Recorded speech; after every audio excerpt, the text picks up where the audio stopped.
kasi ako, ito lamang ang kaya kong ibigay sa mundo. Hindi ako kagaya ng ibang tao na kayang makipagsabayan pagdating sa pisikal at talento.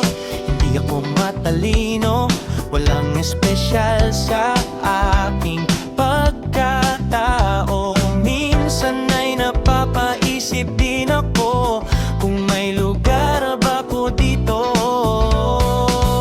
Kung mayroon din bang nakalaang espasyo para sa mga kagaya ko.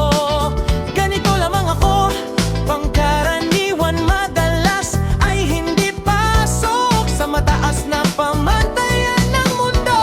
Kung ihahalin tulad sa isang bagay, tiyak na mabubuhay sila. Kahit wala ako, walang karisma, hindi ka pansin-pansin kahit tumayo pa sa entablado.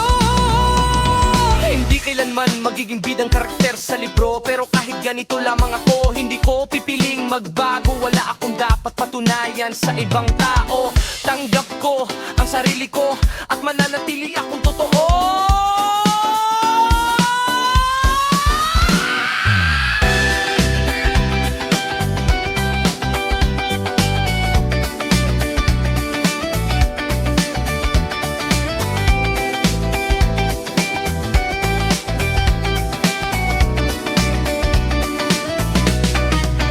Kung mayroon din bang nakalaang espasyo para sa mga kagaya ko. Ganito lamang ako, pangkaraniwan, madalas ay hindi pasok sa mataas na pamantayan